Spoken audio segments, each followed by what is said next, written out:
Hi, this is Yvonne Chapman, and you're listening to Monday Morning Critic. Hey, so I want you to know that you interrupted a Peppa Pig and a Coco Melon marathon. So I hope you feel good about yourself. I had to walk away from that. I'm so Uh, sorry. no, I am so excited to be here and to be speaking with you. Is a mergers acquisition analyst as fun as it sounds?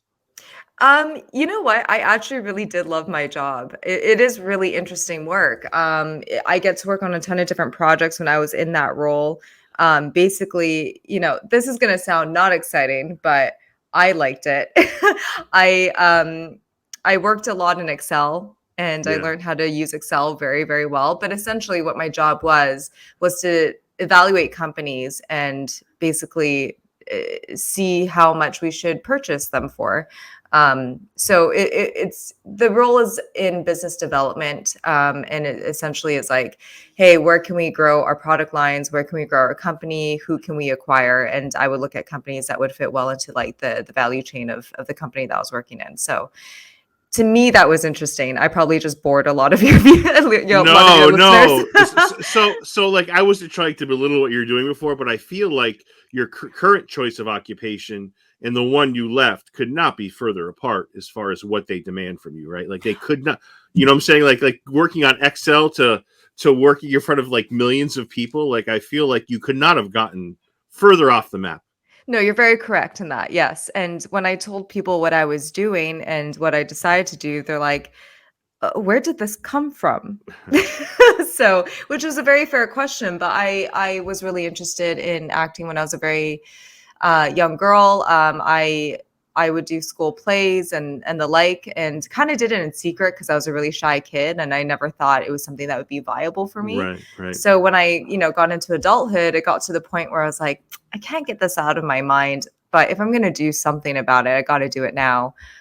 So that's when I quit my Excel spreadsheet job and decided to go into the world of film, and I'm very happy about the decision. And that's a big leap of faith too, because I'm sure you were making pretty decent change at your other, as far as money goes, at your other job. You were doing pretty well, and acting could. And again, how they're very much different. Like acting is so unpredictable. I mean, in your case, you've done very well, but people that take that leap of faith very often do not end up where you are. They end up in a very much more dire of a situation. So the leap of faith itself is very courageous, Yvonne, I think. Thank you. Yeah, I'm very, very fortunate, and I recognize that absolutely. And I think having done something before, and honestly being very trying to be very smart with my money and saving up gave me that latitude to be able to make that jump in with a little bit more of a safety net. Yes. So I am very, very fortunate for that. Yeah. But I also would say too that even if it didn't turn out well for me, and I'm very so grateful that it did, even if it didn't, I am really happy that I took the shot, because it is one of those things that, you know, I had a backup plan. I could go back to it if I really wanted to. And this industry is very difficult, and it's a tough one to navigate. And there was a lot of tough times at the beginning of my career and the journey of this where I wanted to give up, but I knew I could do something else. And I still yet decided to do this, Yeah. which I think really pushed me forward, because that's when I knew I really loved it. You know, talent, intelligence, and beauty, things that you have that I've never been accused of. So, like, that's a good thing. Stop it. Yeah. Well, thank you. That's very kind. So you are guest number 350. I want to put something on the screen, and I want to introduce you to guest number 150, who I think Okay. you might know. Oh, it's That's my fine. yes, that's my guy. So like I Well, got to tell Ty. you, so like I have like interviewed him it was a couple of years back now. Like he is such an amazing, like generous, humble human being. Like I I sometimes think people don't appreciate how good of an actor he is. Like he is solid as hell. Like he is rock solid.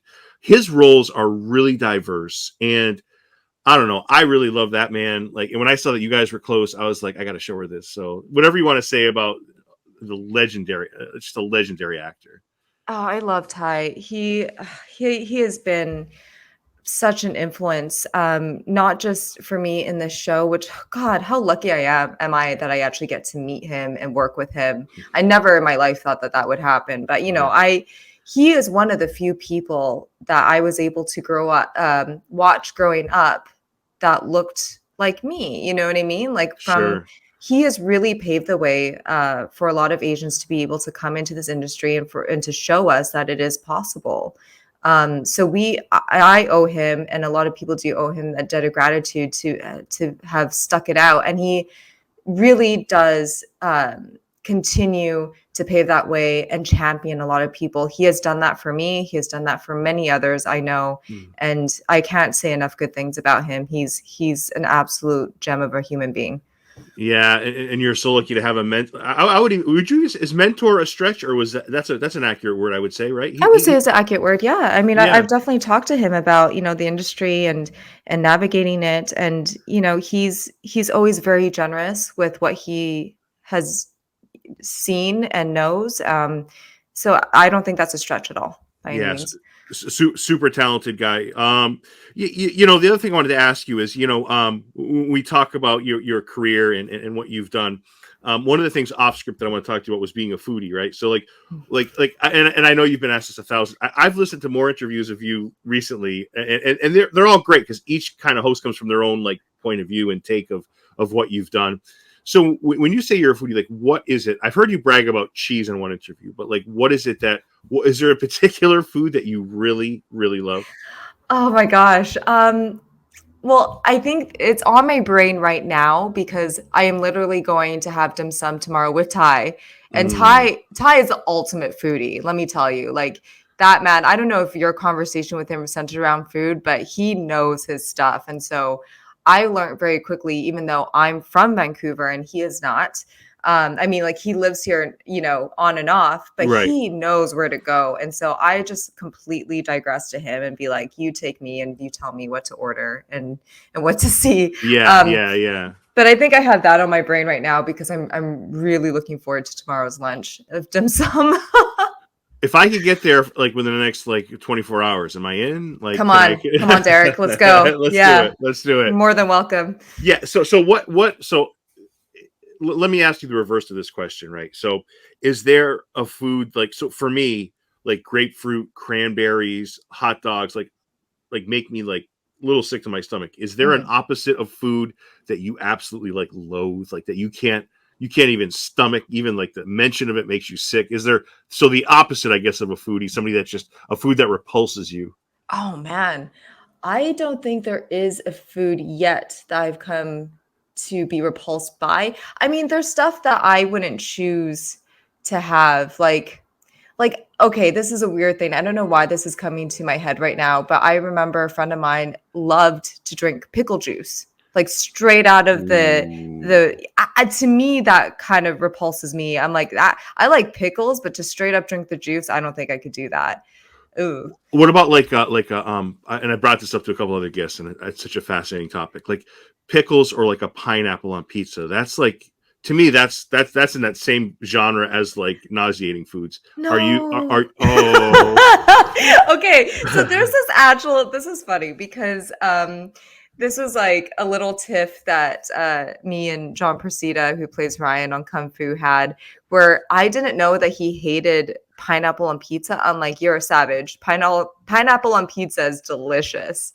I Ooh. love Hawaiian pizza. I know that's a very polarizing topic and It it can is a make or polar. It is. It's a real thing. It's a it real can make or thing. break friends. I totally get it. I love it. I love that little bit of sweetness with the salty on a pizza. Hell yeah. So I've had this conversation with a few actors. A couple of that on our Afterlife with Ricky Gervais. It's on Netflix. It's a wonderful show. But like they felt this.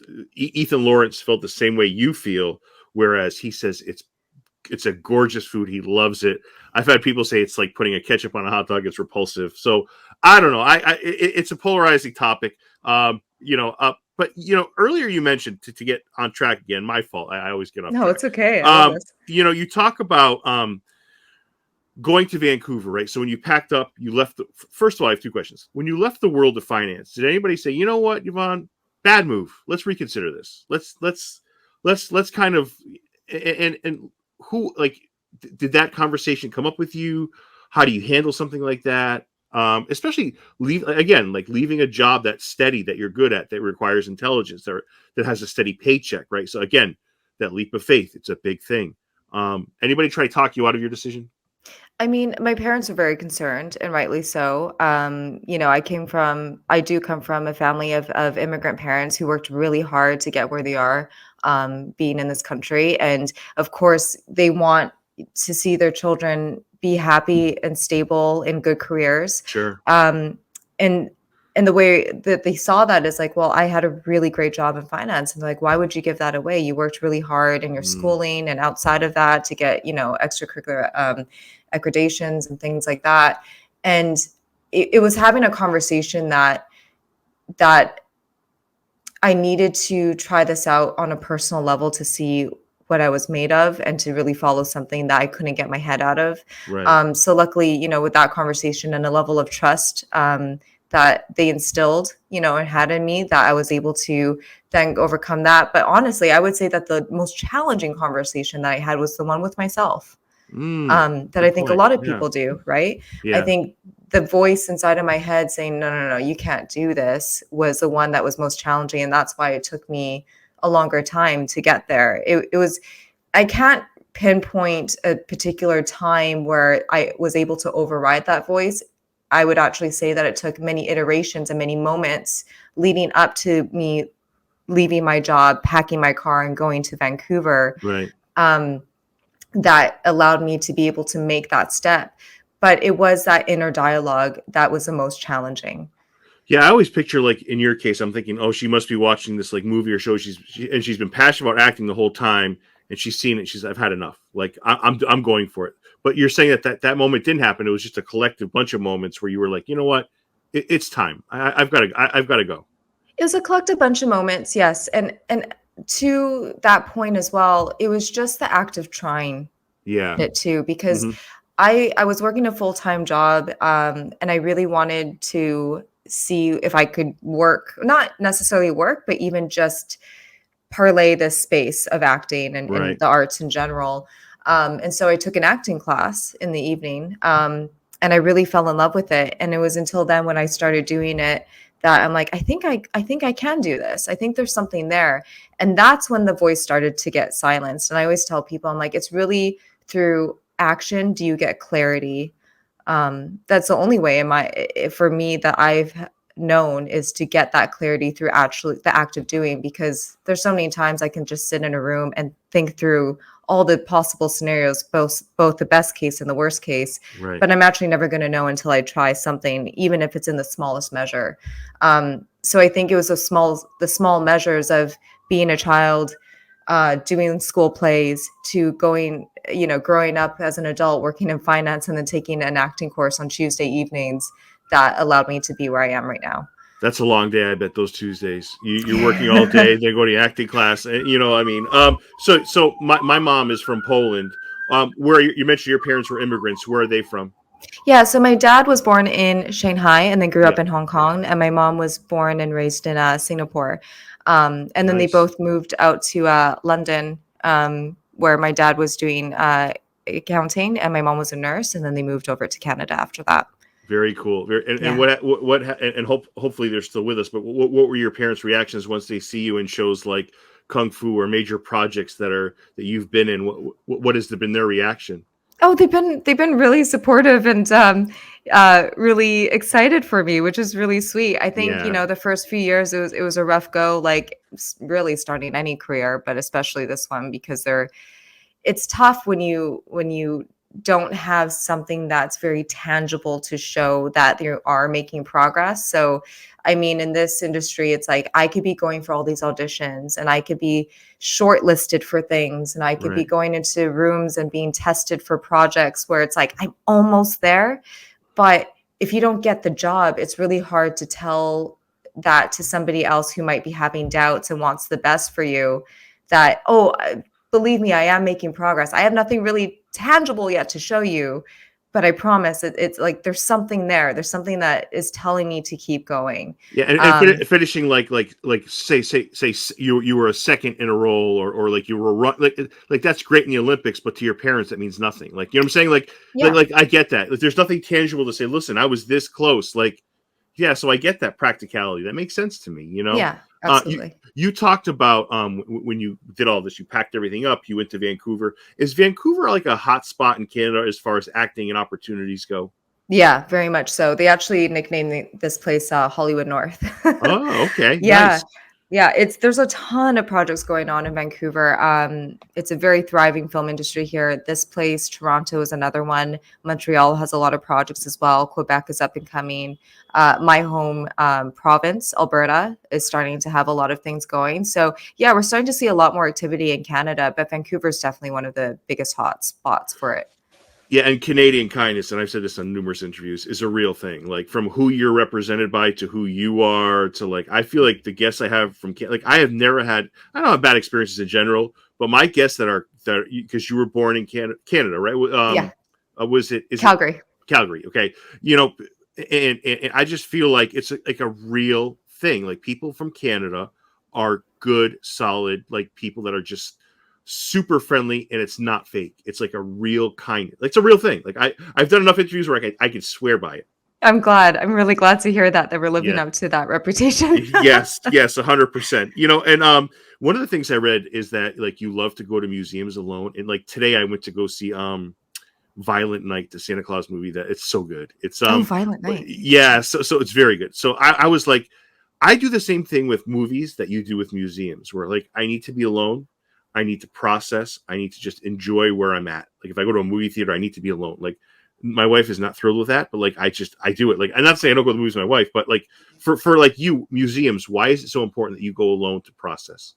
I think because I would characterize myself as somebody who's more introverted than I am extroverted. Yeah. Um, and there's something about museum and just the peace of the quiet of it. Like you go in there and you know that you're going to get some quiet and some time alone with your own thoughts. And I do honestly, I do a lot of stuff alone. I actually love going to the movies alone as well sometimes, and Yeah, just being able it's to sit there in the dark and with yourself is really important. And I don't want it to sound corny or anything, but I just really enjoy my own company sometimes, and I need to shut things off in order to rejuvenate. And museums really do that for me, just to be in a space of, some creativity and just to take my own time with paintings or whatever it is that mm, I'm looking at, and yeah, just be at peace.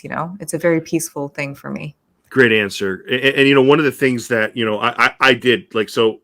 Tell me if I feel like it's never good when a podcast host talks about himself. I think it's always a faux pas, but I feel like this is going to lead to a better question. So 2 weeks ago, I said, "Listen, I need to step back. I'm always going to podcast till the day I drop, but I feel like I needed to step back to take a look at what I'm producing, a look at my speech and how I'm speaking, a look at things that I'm doing, the computer aspect, the technology aspect. Just take a look, step back. Like when you get in a flurry of interviews, I feel like from my end." You're doing interview and interview and interview, and I only interview people that I love. Like, so I love your work. So this is Thank a you. treat for me. Like, I'm so lucky to be able to speak to you. But I wanted to step back and say, you know what? What are you doing right? What do you need to improve on? What do you? So I took 2 weeks. I rescheduled all my interviews. Is there something to that effect for you for being an actor? Like, how can because acting is a flurry of things. Like, even look at your day today, so busy. So you're doing your thing. Is there ever a chance to say, I need to step back, I need to look, and I need to reevaluate myself? Not reevaluate because I mean something's wrong. Like just to process what you're doing, to process what your the way you approach acting. Do you ever have those moments of clarity, Yvonne? Because I feel like there's not much that you and I have in common as far as like I wish I could be as good as you are as an actor, or even like Oh, stop. 1%. No, seriously, like you have Yvonne. This is like pathetic. Like there are times my wife laughs at me. Like I'll be in a car and I'll try to reenact a scene from like The Crown, which I love. Like there's something I I can't love memorize this. more. I can't memorize more than one sentence. Like it's so embarrassing. And when I see people like you just going on screen and kicking ass, like I'm so envious of that. Like I'm so, you know. But is there ever a time where you step back and just reevaluate and look, process, and say, you know what, this is what I need to do? Is that a moment for you? Always. Like for me, I've really it is an absolute necessity, I think, for the work of not just being an actor, but just in general of the progression of self. Mm, Um, if every single day I journal without fail, nice, I nice. just need to. I have come to the point where I realize that considering, I know that schedules and things always change or in flux, but I always carve out time for the necessities I think are to my well-being, and journaling is one of them. I just need that time in the morning or, at late at night, but I always set a schedule to it to be able just to sit down and write my thoughts. And for me, I'm a very tactile learner. Like I need something in my head. I need my pen to paper. I can't really do it any other way. So that has really worked well for me. And in general, just having a system down. Because I think too that day to day, like you said, is such a flurry of activity, and we move in such a way that we try to get things done in a an aspiration of a goal. Right. And I think for me, I don't want to get stuck in the end result of that goal.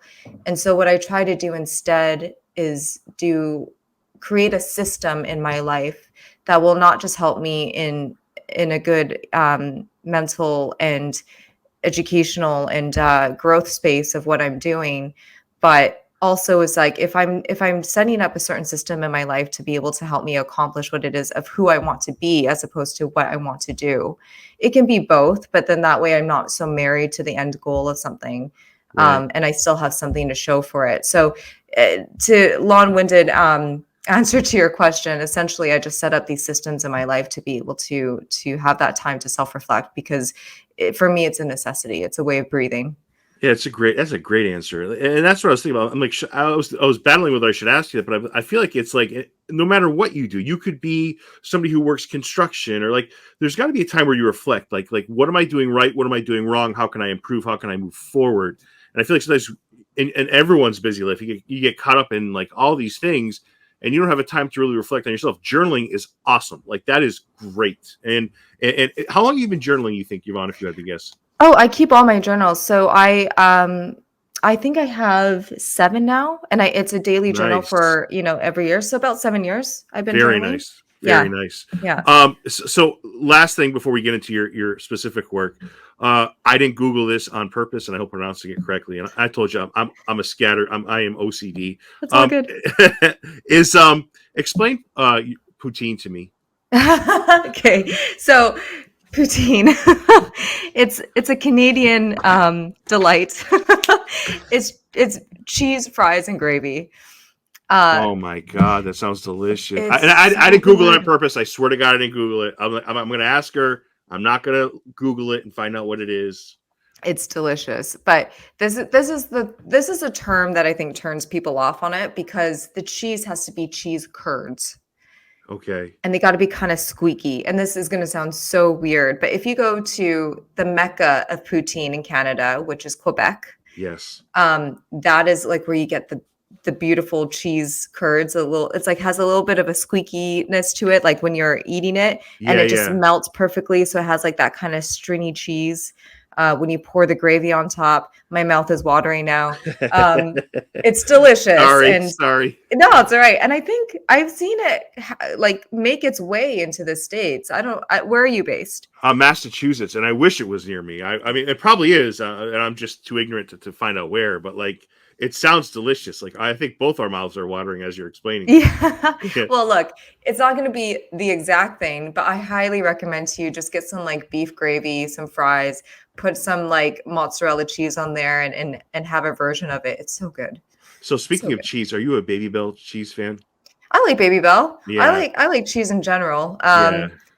Yeah, to the point where it's become kind of a joke on set, but Yeah. yeah, but anyway, yeah, cheese is phenomenal. Who doesn't like Yeah, cheese? you cannot. Yeah, I agree. So I've been dying to ask you this too. So I just started watching Kung Fu, and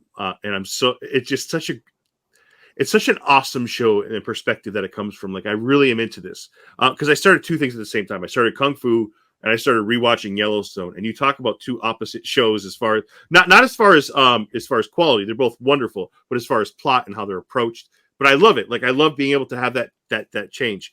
When you're promoted to series regular, how could you describe series regular? Because that is, for those that might not know what that is, listening or watching, that is a huge thing. So is it, would you describe it, so ignorant, like is it, how would you describe it, as a raise, as a promotion? How do you describe it to somebody who does not know the world of acting, does not know those terms? Because on your end, to to hear series regular, I would say is nothing short of like, okay, you've won. All right, so there's that, and there's like the next level up is like you've won an Emmy, you've won, like it's a huge thing, like it's a big thing for an actor to hear that. Yeah, So definitely. explain to people what that means, and then talk about your reaction when you found out you were promoted to series regular on Kung Fu. Sure. So I'll give a little bit of background to those who aren't familiar with like the terminology of what the roles Yeah, are. great. Let's just say like for an actor role, for example, means that you're going in, you're saying maybe 3 to 5 lines. That's kind of an actor role. A guest star would be something more substantial than that, that you're in an episode, but you're kind of through the full main story of that episode. So you're probably in a few scenes. And then when you get to a recurring role, which is what I was in the first season, it's like you're there for more than one episode throughout the season. Right. And so I was a guest star recurring, and luckily I was able to do quite a few of the episodes, which was really phenomenal for me. And so I had no expectation. Of course, nobody, as an actor, you don't expect anything. You just, most of the time, you're just really hoping for a job. Sure. And so I was thrilled when they upped me to series regular, which essentially means job security for Sure. for at least that season. Now we don't know what's going to happen season to season, if we're going to come back, but what a series regular means is that you're contracted and guaranteed a number of episodes depending on your contract with the show for that season and potentially for seasons to come. So, without getting too much into what the contract is, whatever that, but Sure. in general, blanket statement, it's like you get to be a part of the show for a number of episodes per season, if not all of them, as a series regular. And if the show were to continue, then it's a possibility that you will stay on with that show for at least those many episodes or all of them, So Yeah. essentially for an actor, it's fantastic because you don't have job security as an actor. You don't know where your next paycheck is coming from. You're kind of at the whim of the auditions that you get. So when you get something like that, it's like, whew, okay, I know that I'm working this year, which means a lot to a lot of actors. And it meant, and still does, means a lot to me. Is that audience fueled in any way, Yvonne? So, in other words, yes, I get the showrunner, and there's a lot of things that go into it. How much of it is because your character is one that people like love, right? So, like your character is one that is, originally when we first meet this character, probably not the greatest, but then as you see this character evolve, it's like now it's not so black and white anymore. There's a gray area. So, how much of series regular has to do with the audience reaction to your character? That's a really good question. To be perfectly honest, I'm not really privy to those statistics, and Okay. I would guess, I would venture that it does play quite a big role if somebody is invited back. But also sometimes, even if somebody really loves a character, for the necessity of the story moving forward, sometimes it doesn't make sense to have them there anymore. And we see it all the time, for example, in shows like Game of Thrones, where you Right. really love a character, but oh my God, does it make great storytelling when somebody that's so substantial dies, right? Yeah. And it really keeps the audience on their feet. And it really just depends on where the story is going. But I mean, I would not be surprised if it also does play a factor heavily into that as well, of an audience reaction to that character and how long they want them to stick around for. Yeah, it's funny you mentioned Game of Thrones because I love Game of Thrones, but I love The So good. Walking. Yeah, and I love How did you like House of Dragons? Do you like that? I loved it. I Yeah, me really too. loved it. Me Yeah. too. Yeah. Yeah. The Walking Dead, which I love, but on occasion they had like 3 or 4 characters that like were introduced and kind of just like disappeared. Like they didn't run out, they weren't killed, they weren't like it was just weird because I felt like, and I'm not gonna, I love The Walking Dead. Like it's just a life changing show, but like Mhm. I don't know, I just feel like when characters just kind of like disappear, it's like, well, you have to have something happen. Like you can't, somebody can't just walk off and drop the mic and see you later. Like it's gotta have a beginning, middle, and end. But I guess that's me. So the other thing I wanted to ask you about this is, do you feel like when you're, so I mentioned I listened to you on a lot of other interviews and a lot of other podcasts. Do you feel that you are a representative for your character, that you have to defend this character? So like you and I just talked Game of Thrones, right? Like it's amazing how many people go to work the next day and talk about these fictitious characters that they absolutely love. Do you find that you are a representative of your fictitious character? Do you find that in any role. Like you could say kung fu, and we're about to jump into the highest Netflix is as far as budget goes, maybe ever. Do you feel like you're a representative of your characters? Yeah, and I think that just comes by default because, I mean, my character Zhilan has gone through in Kung Fu, if I speak about that specifically, has gone through quite the transition. She started out as like the big bad in season Right, one right. and has really had like a moral reckoning and redemption arc, which has been phenomenal to play. But I mean, for me in season one, I was I was really defensive of her. If people are like, "Oh my God, she's so bad," I'm like, "Yes, but it's See, I love always that. See, I love that. I love that you're. yeah." I love that you're defensive of your. Like, I think that's awesome. Yeah, I mean, I think that's really the job of the actor, though, because you can't really. This is just my opinion, but I can't play anybody that I don't like. And Love I it. always have to understand the reasoning why they're doing something for me to be able to actually portray that in a way that's believable, you know? Yeah. And I was very fortunate that like this woman was not doing wrong for the sake of just doing wrong, you know? There was reasons behind all of her actions and motives that I could get behind. And I Right. think that's why for most people, it's kind of a natural stepping stone for them to be defensive of their characters because it's like, no, I love them because I understand exactly what they're doing and why they're doing it, you know? Yeah, yeah, Yeah. yeah. That's awesome. That's great. And I think I saw one interview with either you in a Comic Con or mentioning a Comic Con. How many Comic Cons have you done personally? I've only done the one. I've only been to Really? WonderCon. Yeah, and I would oh my gosh, man, Derek, I would love to go to more, but we started filming Kung Fu Yeah. um during the pandemic at the height of it. Um Yeah. all that stuff went away. Yeah. All the, the in-person things which was it's unfortunate because I know that me and the cast would absolutely love to do more of those events. It's so fun to be able to see the fans and other people going, other shows there and to celebrate them too in person. Like it's a whole different atmosphere. I know there was some that were going on online that unfortunately just didn't work out at the time, but yeah, I would love to do more of those. They're See, I just so agree. fun. I agree. I think you'd be awesome at Comic Cons. I think the way you approach, both your professional work and your work as a fan, I think you'd be perfect for a Comic Con. I mean, I was telling a Cobra Kai, two of them, the guests, I said, you guys should be at Comic Cons. Like, and Yeah. I go to enough of them. I've been to a lot. I'm not just like talking out of my butt. I know how people would receive you, how people would receive them. Like I wish I could almost like tell people like this is how you do it, but like I'm not gonna, you know, I just think you'd be really well received at a Comic Con. I think you would be Thank you. yeah, yeah. So Well, let's talk. 2023. Let's hope for it. Yeah, and you're young enough, and you're young enough. Like Comic Cons are going to be going on forever. I mean, like, and there's so many in New England, Yvonne. You got to look into. Like, we just went to Rhode Island Comic Con almost exactly a month ago today. You would have been so well received. You would have loved it. You would have loved the Oh experience. I man. mean, I think they fly you out. They give you like they take good care of the guests. And there's Boston Comic Con in August. Like, I mean, Mm. but again, it's got to work around your shooting schedule. You're busy with a lot of great projects. So again, like it's not something that has to happen now, but once it does happen, you're going to be awesome when it does. I'll make the time. I'm Yes, putting it out there. Just give me a call. I'll yes, make the time. I love that stuff. I think the yes. fans at Comic Cons are the best fans. They're so much fun. And you know what I love is like so you have people on all ends of the spectrum, right? You have people that are certainly autistic that go and find themselves. Like everyone finds themselves at like Comic Con. Like you have the full spectrum of these like wonderful people, from people that like are lawyers to people that are businessmen, from people that are professionals.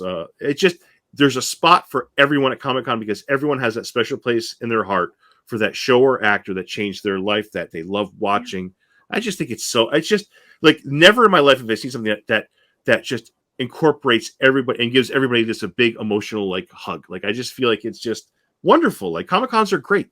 That's the perfect way to put it, and it's just such a celebration of people's creativity, in its purest form. Like nobody's going there to judge anything. It's all just a celebration of it, and then you get to see the incredible creativity of like the costumes and the fan art. I like that's a whole different kind of museum for me, but I could spend a full day by Yes, myself. yes, good Yeah, call. It is a yeah, whole different kind of museum, and I got this yeah. thing signed. This was I don't know if you're familiar with Knight Rider. but this I Oh, got yeah, yeah. yeah. So like I had That's really William. cool. Yeah, he was out. He was on the podcast, and I support all my actor. Any actor that's on my show, I always support. I always, if they're doing autograph, like, I'm all about that. Like people That's work so hard. cool. Yeah, yeah. I tell you, speaking of support, I'm not sure you did mine on this one, but Avatar: The Last Airbender, season one, $120 million.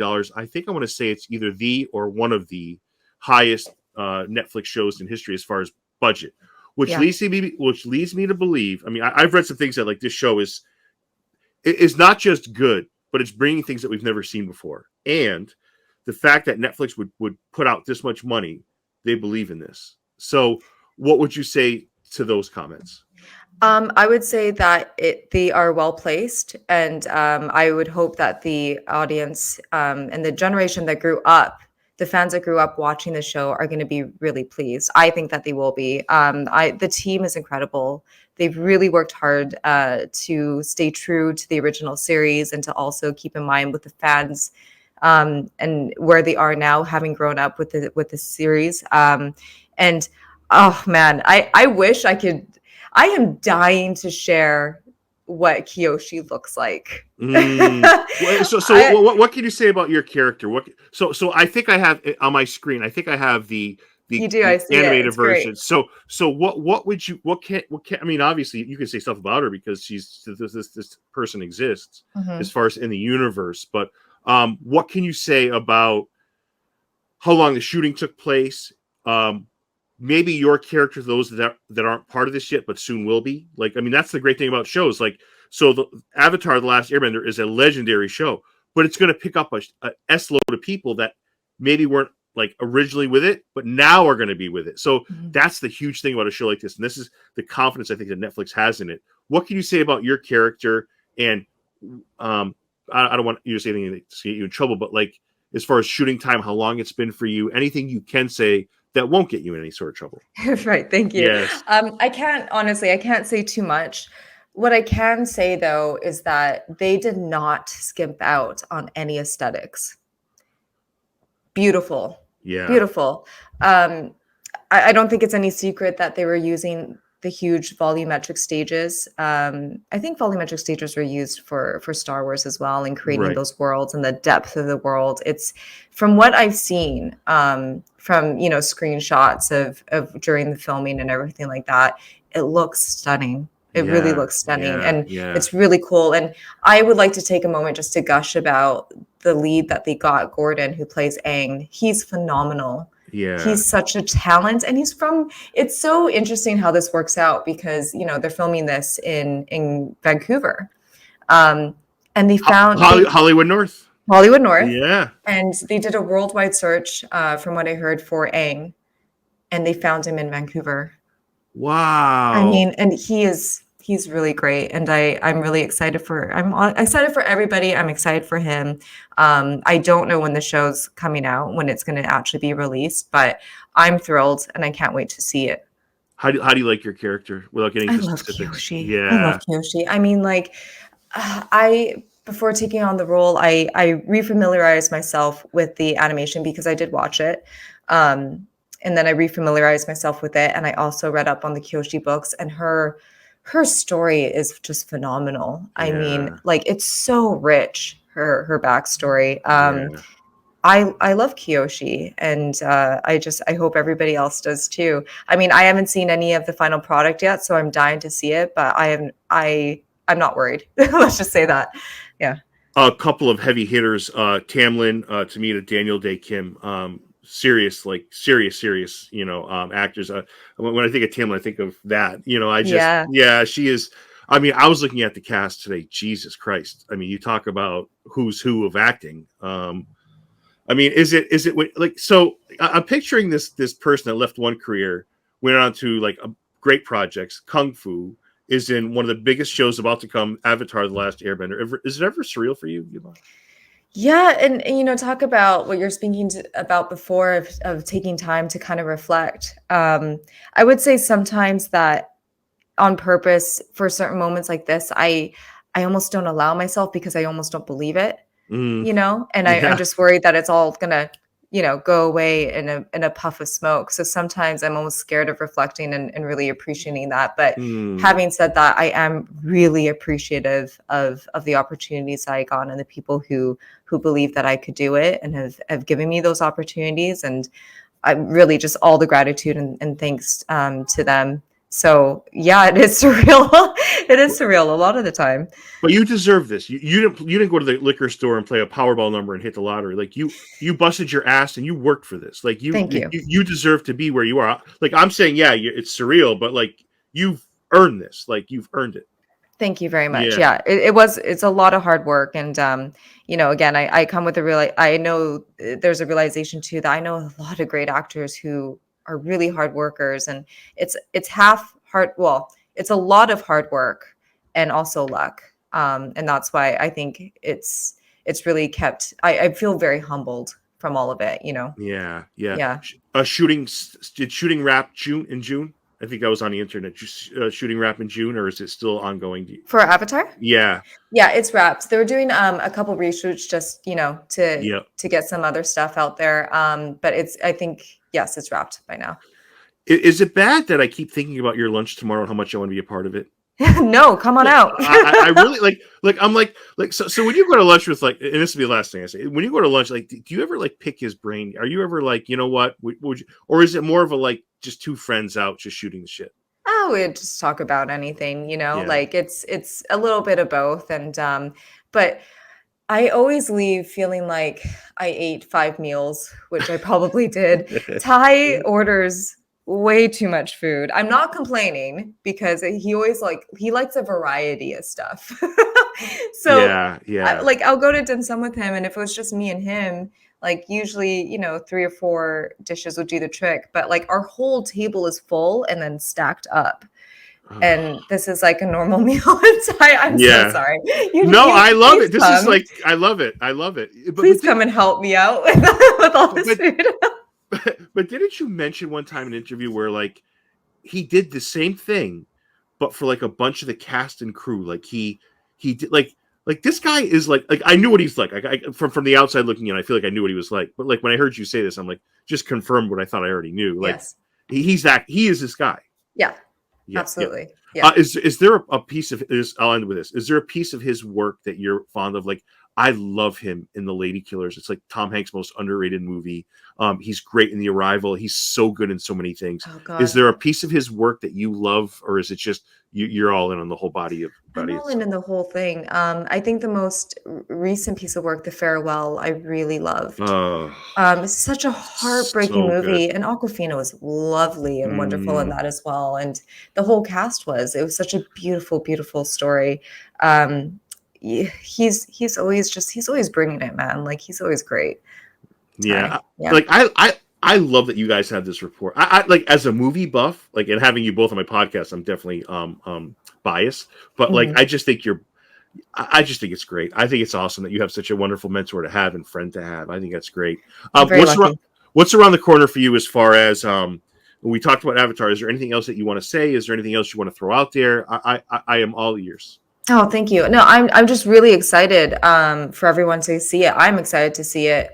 Kung Fu just finished airing their mid-season finale. What day is it today? Today is Friday. On Wednesday. Yep. I'm losing my mind. I don't even know what day it is anymore. I get it. Yeah.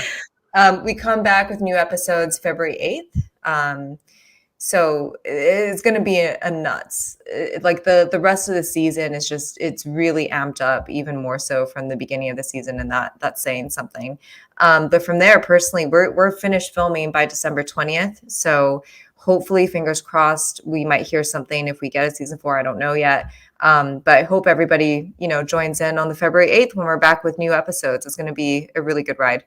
Yeah, very cool. Yvonne, I am a big fan, and I hope you come back. Yeah, I would love to. This was really great. Thank you so much for having me. Thank you for listening to Derek Thomas and Monday Morning Critic Podcast. If you enjoyed this episode, you can also connect with Monday Morning Critic on Instagram and Facebook, MDM Critic on Twitter, subscribe on Apple Podcasts or wherever podcasts are found. All episodes available, www.mmcpodcast.com.